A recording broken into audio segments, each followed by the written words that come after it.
সংখ্যালঘুসকলক target কৰি কৰবাত উচ্ছেদ কৰিব, কোনো সংখ্যালঘুসকলক বিদেশীৰ নামত হাৰাশাস্তি কৰিব, ডিজেগনেশ্যন কেম্পত পঠাব, বিদেশীৰ নামত লেবেল লগাই ৰাতি ৰাতি ঘৰে ঘৰে পুলিচ পঠাই তেওঁলোকক উঠাব। এই কোনো কাৰণত গ্ৰহণযোগ্য হ'ব নোৱাৰে এখন কল্যাণকামী ৰাষ্ট্ৰৰ কাৰণে, যাৰ কাৰণে ভাৰতীয় সংবিধানে দিয়া যি অধিকাৰ, সেই অধিকাৰ বুলঞ্চিত কৰি বাৰে বাৰে যদি সংখ্যালঘুসকলক নিষেধ কৰা ষড়যন্ত্ৰ, এই ষড়যন্ত্ৰক কিন্তু আমি কোনো কাৰণতে মানি লোৱা নাই।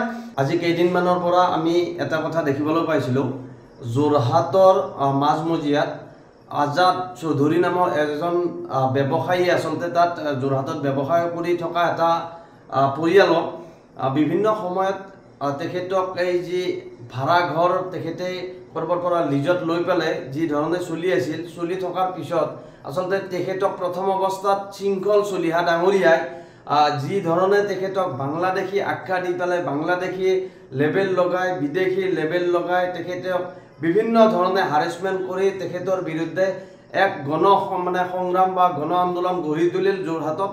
আৰু তাৰ পিছত আমি দেখিবলৈ পালোঁ সেই আন্দোলনৰ প্ৰতি চৰকাৰৰ সঁহাৰি জনাই আজি দিনৰ ভাগত পৌৰসভাৰ তেখেতক মিটিঙত মাতি নি পেলাই আজাদ চৌধুৰীক মাতি নিছে। মাতি নিয়াৰ পিছত আচলতে তেখেতত 500 পুলিচ নি পেলাই বুলডোজাৰ লগাই ঘৰ ভাঙি দিয়াৰ যিটো পৰিৱেশ, আমি ইয়াক উত্তৰ পূৰ্বাঞ্চল সংখ্যালঘু ছাত্ৰ সন্থা নেমচু বিটিআৰ কমিটিয়ে চৰকাৰখনক ধিক্কাৰ জনাইছোঁ, গৰিহণা জনাইছোঁ। আচলতে শৃংখল চলিহাৰ বীৰ লাচিত খানৰ চুৰিতলিপিত আচলতে চৰকাৰ চলি আছে নেকি? আমি প্ৰশ্ন উত্থাপন কৰিব বিচাৰিছোঁ অসমৰ মাননীয় মুখ্যমন্ত্ৰী ডাঙৰীয়াক। আচলতে এয়া কি? কেৱল এতিয়া অসমৰ মাননীয় মুখ্যমন্ত্ৰী ডাঙৰীয়াই মুছলিম মানে বাংলাদেশী, মুছলিম মানে উচ্ছেদ, মুছলিম মানে অপৰাধী, এনেকুৱা এটা পৰিৱেশ তৈয়াৰ কৰিব বিচাৰিছে। এই নেৰেটিভ পৰিৱেশটো কিহৰ কাৰণে আচলতে তৈয়াৰ কৰিব বিচাৰিছে? এই 26ৰ যি নিৰ্বাচন আহি আছে, এই 26ৰ বৈতৰণি পাৰ কৰাৰ আচলতে এয়াই নেকি তেখেতসকলৰ ৰণকৌশল? উন্নয়ন নাই নেকি?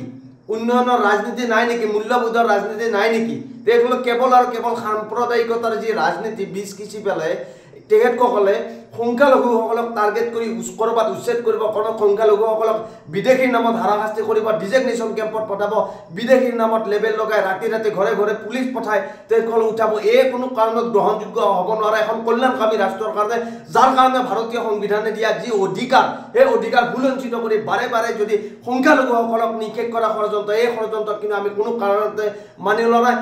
আজাদ চৌধুৰী মুছলিম হোৱাৰ কাৰণে আচলতে তেখেতক উচ্ছেদ কৰা হ'ল নেকি? আমি প্ৰশ্ন উত্থাপন কৰিব বিচাৰিছোঁ বিটিআৰ নেমচুৰ তৰফৰ পৰা যে অতি শীঘ্ৰে তেখেতক তেখেতৰ ওপৰত যিখিনি ব্যৱস্থা গ্ৰহণ চৰকাৰে কৰিছে, তেখেতক পুনৰ সংস্থাপনৰ ব্যৱস্থা কৰি দিব লাগে। তেখেতক মানৱীয় দৃষ্টিভংগীৰে তেখেতৰ যিখিনি অধিকাৰ, ভাৰতীয় সংবিধানে দিয়া অধিকাৰৰ যিখিনি গন্তিত থাকি পেলাই তেখেতে বসবাস কৰি আছে ভাৰতত, সেইখিনি অধিকাৰ দিয়াৰ কাৰণে আমি বিটিআৰ নেমচুৰ পৰা অসমৰ মাননীয় মুখ্যমন্ত্ৰী ডাঙৰীয়াক আহ্বান জনাইছোঁ।